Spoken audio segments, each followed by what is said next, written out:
അമ്മ മാതാവ് പ്രത്യക്ഷപ്പെട്ട ഈ ആൾത്താരയിൽ കയറി നിന്ന് സാക്ഷ്യം പറയുവാൻ ഒരു യോഗ്യതയുമില്ലാത്ത എനിക്കും എൻ്റെ മക്കൾക്കും ഇതിന് ഒരു അവസരം തന്നതിന് മാതാവിനും തിരുക്കുമാരനും 1000 നന്ദി. എൻ്റെ പേര് ഷെറിൻ. ഞാൻ ആലുവയ്ക്കടുത്ത് ചൊവ്വരയിൽ നിന്ന് വരുന്നു. ഞാൻ 2019 ആദ്യമായി ഉടമ്പടി എടുത്തത്. എനിക്ക് എൻ്റെ കൈ പൊന്തുകയില്ലായിരുന്നു. ഞാൻ ഇവിടെ വന്ന് ഉടമ്പടി എടുക്കുമ്പോൾ അത് എപ്പോഴാണ് മാറിപ്പോയതെന്നൊന്നും എനിക്ക് അറിയില്ല. പിന്നെ എൻ്റെ മകൻ അന്ന് 10ാം ക്ലാസ്സിലാണ്. അപ്പോൾ പഠിക്കാനൊക്കെ മോശമായിരുന്നു. അപ്പോൾ അവന് വേണ്ടിയിട്ട് ഞാൻ ഉടമ്പടി എടുത്തു. അവൻ 80% എത്തുമെന്ന് ഞാൻ വിചാരിച്ചില്ല. അപ്പോൾ എനിക്ക് ഇവിടെ കയറി നിന്ന് പറയാനുള്ള പേടിയുണ്ട്. ഞാൻ അന്ന് മാതാവിനോട് പറഞ്ഞു 80% അവൻ എത്തില്ല എന്ന് എനിക്ക് ഉറപ്പായിരുന്നു. അപ്പോൾ 80% അവന് കിട്ടിയാൽ മാത്രമേ ഞാനിവിടെ കയറി നിന്ന് പറയുള്ളൂ എന്ന് മാതാവിനോട് പറഞ്ഞു. പക്ഷേ മാതാവ് എനിക്ക് ഇവിടെ കയറി നിന്ന് പറയണം എന്നുള്ളതുകൊണ്ട് 82% മാർക്കാണ് അന്ന് തന്നത്. പിന്നെ എൻ്റെ മകൾ അയന, കുഞ്ഞ് ലിയാൻഡ്രോ, ഇത് മകൻ ജോസഫ് അതിൽ പോൾ.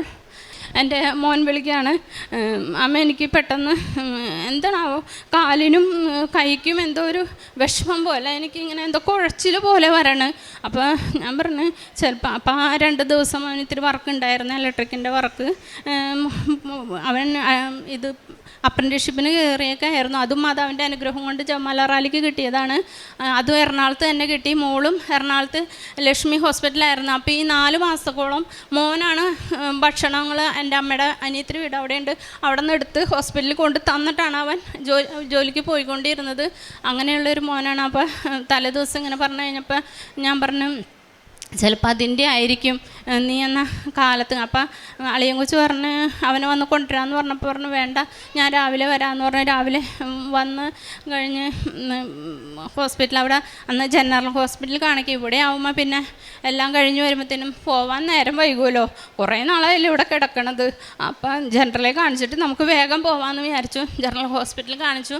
അവിടെ ചെന്ന് കഴിഞ്ഞപ്പോൾ CT എടുത്തു. CT എടുത്ത് കഴിഞ്ഞപ്പോൾ CTയിൽ എന്തോ പ്രശ്നം കാണുന്നു, വേഗം ഇവിടെ നിന്ന് കൊണ്ടുപോക്കും കളമശ്ശേരിയിൽ കൊണ്ടുപോയി. അപ്പം തന്നെ MRI എടുക്കും, നിങ്ങൾ അങ്ങോട്ട് കൊണ്ടുപോകുമെന്ന് പറഞ്ഞിട്ട് വേഗം ആംബുലൻസ് വിളിച്ച് കൊച്ചിനെ അങ്ങോട്ട് കൊണ്ടുപോയി. അവിടെ ചെന്ന് കഴിഞ്ഞപ്പോൾ അവിടെ ഭയങ്കര തിരക്ക്, ഒരു കാര്യവും നടക്കില്ലല്ലോ. അപ്പം കൊച്ച് അപ്പത്തേനും അവൻ്റെ ഒരു വശം ഇങ്ങനെ തളർന്നു പോലത്തെ അവസ്ഥയായി, വീൽ ചെയറിലായി. അവിടെ നിന്ന് ആംബുലൻസ് വിളിച്ച് ആംബുലൻസിൽ അവനെ ഇവിടെ എത്തി. പിന്നെ ലിസി എത്തിയപ്പോഴത്തേനും അവന് എനിക്ക് നടക്കാൻ പറ്റാത്തൊരവസ്ഥ വന്ന് കിടപ്പായി. അപ്പം മാതാവ് എന്നെ ജപമാല അത്ര എത്തിച്ചത് എൻ്റെ മകന് ഇത് വേണ്ടിയിട്ടായിരുന്നു. അപ്പം ഞാൻ എത്തിച്ച് ഐസിൻ്റെ ഫ്രണ്ടിലിരുന്ന് ജപമാല എത്തിച്ച് ഡോക്ടർ പറഞ്ഞു 3 മാസം കഴിയാതെ അവൻ എഴുന്നേറ്റ് നടക്കില്ല എന്ന് പറഞ്ഞ്. പക്ഷേ ബ്രെയിനിനുള്ള ഇഞ്ചക്ഷൻ എടുക്കാം. അപ്പം എനിക്ക് ആദ്യം ഇവിടെ ഓരോരുത്തർ സാക്ഷ്യം പറയും, എനിക്ക് തോന്നുമായിരുന്നു ലക്ഷങ്ങളുടെ കണക്ക് പറയുമ്പോൾ ഒന്നറിയാണ്ട് എങ്ങനെ എത്ര ലക്ഷങ്ങൾ കടം വീട്ടാൻ പറ്റും എന്നൊക്കെ പറയുമ്പോൾ ഞാൻ തോന്നുന്നു അതൊക്കെ നമ്മുടെ തോന്നലാണ് എന്ന് മനസ്സിൽ ഇങ്ങനെ ഓരോരുത്തരുടെ സാക്ഷ്യം. പിന്നെ അങ്ങനെ ഇത്ര ലക്ഷങ്ങളുടെ കാര്യങ്ങൾ വരല്ലേ എന്ന് തോന്നും. ഞാൻ ആ ഒരു സ്റ്റേജിൽ നിന്നപ്പോൾ എനിക്ക് തോന്നി മാതാവ് ഇത്രമേൽ അനുഗ്രഹം. ഓരോ ഇഞ്ചക്ഷൻ 3.25 ലക്ഷം അങ്ങനെ ടെസ്റ്റുകളുടെ കാര്യങ്ങളൊക്കെ പറയുമ്പോൾ ഞാൻ വിചാരിക്കും ഒരു വികാരമില്ലാതെ നിന്ന് ആൾക്കാർ അങ്ങനെ നിൽക്കണമെന്ന് പറയുമ്പോൾ തോന്നും പിന്നെ ഇതൊക്കെ അറിഞ്ഞിട്ട് ഒരു വികാരമില്ലാതെ നിൽക്കല്ലേ എന്ന് തോന്നിയിട്ടുണ്ട്. പക്ഷെ ഞാൻ ആ ഒരു അവസ്ഥയിൽ നിന്നപ്പോൾ എനിക്ക് തോന്നി എത്ര അത്ഭുതം മാതാവ് ഇവിടെ ചെയ്യണത്. ഞാൻ ഒന്നും അറിയില്ല, ലക്ഷങ്ങളുടെ കണക്ക് പറഞ്ഞിട്ടാ എങ്ങനെ ആ കടങ്ങളൊക്കെ കൊടുത്ത് പൈസകളൊക്കെ എങ്ങനെ ഇതൊക്കെ നടന്നു പോകുന്നതെന്ന് എനിക്കിപ്പോഴും അത്ഭുതമാണ്. അത് ഇവിടെ പറയുന്ന ഓരോ കാര്യങ്ങളും വളരെ ശരിയായ കാര്യങ്ങളാണ്. മാതാവ് അങ്ങനെ ഒരു അത്ഭുതം ഇതായി. മോൻ 3 മാസം എന്ന് പറഞ്ഞിട്ട് ഇഞ്ചക്ഷൻ എടുത്ത് പിറ്റേ ദിവസം തുടങ്ങി ഇവൻ്റെ കൈ, ഞാൻ എന്നും ചെല്ലുമ്പോൾ ഈ മാതാവിൻ്റെ ഇത് ഇവനെ കൈമ പിടിപ്പിക്കും, നെറ്റിയിൽ കുരിശ് വരപ്പിക്കും. IC കയറി കാണുമ്പോൾ അവന് പേര്. പിന്നെ ഒരു കാര്യം, ആൾക്കാർ ഇവിടെ ഓരോ പേര് പറയുമ്പോൾ ഞാൻ ഓർക്കും എൻ്റെ പോലെ ഇതൊക്കെ എന്ത് രോഗമാണ്, മനുഷ്യരോട് എങ്ങനെ പറയും എന്നെനിക്ക് തോന്നിയിട്ടുണ്ട്. പക്ഷേ എൻ്റെ മോൻ ആ ഒരു രോഗം വന്നു കഴിഞ്ഞപ്പോൾ പ്രതിരോധശേഷി എതിരായിട്ട് വരുന്ന ഒരു രോഗമാണ് CNS ഡിമുലേറ്റിംഗ് ഡിസോർഡർ മോഗാഡ് പാട്. അപ്പം ഞാൻ ഓർക്കണേ ആൾക്കാർ ഇവിടെ വന്ന് പറയുമ്പോൾ എങ്ങനെ ഈ വായിക്കൊള്ളാത്ത പേരൊക്കെ പറയും എന്ന് തോന്നിയിട്ടുണ്ട്. പക്ഷേ നമുക്ക് വന്നു കഴിഞ്ഞപ്പോഴാണ് ഇതിങ്ങനെയൊക്കെയുള്ള രോഗങ്ങൾ ഉണ്ടെന്ന് പറയാൻ തന്നെ നമുക്ക് പറ്റണത്. അപ്പം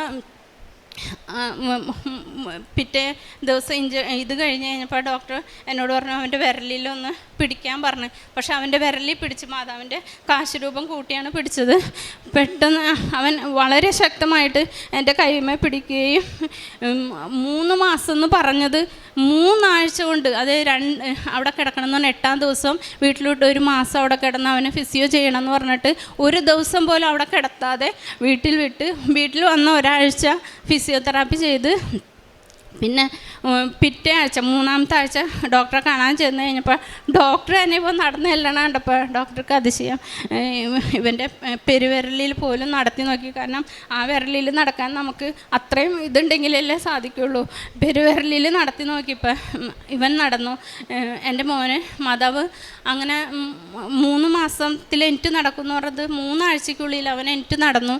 എന്നെ കാണിച്ചു തരാനായിട്ട് പിറ്റേ പ്രാവശ്യം ഞാൻ ടെസ്റ്റിന് ചെന്നപ്പോൾ ഈ ഒരു പ്രായത്തിലുള്ളൊരു മകള് അവിടെ വന്നേക്കണ്. അതിന് ഇതേ സെയിം അസുഖമായിട്ട് അരയ്ക്ക് കീഴ്പോട്ടാണ്. അതിൻ്റെ ഓരോരുത്തർക്കും ഓരോ രീതിയിലാണല്ലോ.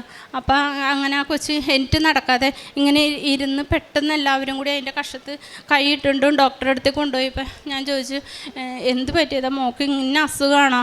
അപ്പം ഇതാണ്. എത്ര നാളായി മോൾക്ക് ഇത് വന്നിട്ട്? 3 മാസം കഴിഞ്ഞു.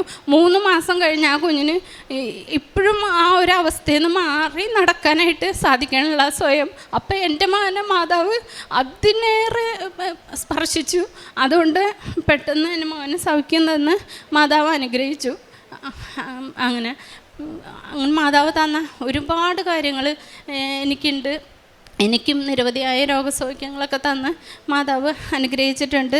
നെഞ്ചിലുവേദനയൊക്കെ വന്നാൽ നമ്മൾ ഹോസ്പിറ്റലിൽ ഒക്കെ പോയി എല്ലാം കാണിച്ചു കഴിഞ്ഞാലും ഒന്നും എന്താണെന്നറിയില്ല. അവർ പറയും നമ്മുടെ സംശയമാണ്, ഇങ്ങനെ തോന്നലാണെന്നൊക്കെ പറയും. പക്ഷേ മാതാവിൻ്റെ അടുത്ത് വന്ന് പ്രാർത്ഥിച്ച് ഉടമ്പടിയിൽ വെച്ച് പ്രാർത്ഥിച്ചതിൻ്റെ ഫലമായി എനിക്കും അങ്ങനെ രോഗസൗഖ്യങ്ങളൊക്കെ തന്നു.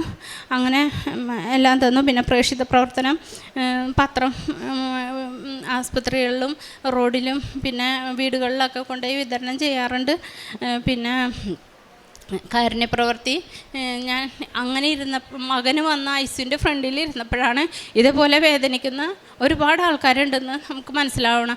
അവൻ്റെ ഓരോ കാര്യത്തിന് ഞാൻ ചെല്ലുമ്പോൾ എന്നെല്ലായതും അവനും ഇത്ര വേഗം സൗഖ്യം കിട്ടി. 3 മാസം എന്ന് പറഞ്ഞിട്ട് പിറ്റേ മാസം അവനിവിടെ ജപമാല റാലി ഉണ്ടായപ്പോൾ അതിൽ പങ്കെടുത്ത് ഇത്രയും വഴി അവന് നടക്കാൻ സാധിച്ചു. അങ്ങനെ അമ്മ മാതാവ് തന്ന അനുഗ്രഹത്തിന് 1000 നന്ദി. കാരുണ്യപ്രവൃത്തികൾ ഞങ്ങളിലാവുന്നത് എല്ലാവർക്കും ഞങ്ങൾ പൈസയായിട്ടും അല്ലാതെയും എല്ലാവർക്കും രോഗികളെ പോയി സന്ദർശിച്ചൊക്കെ കൊടുക്കുന്നുണ്ട്. ഇതാണ് എനിക്ക് അമ്മ മാതാവ് തന്ന അനുഗ്രഹം.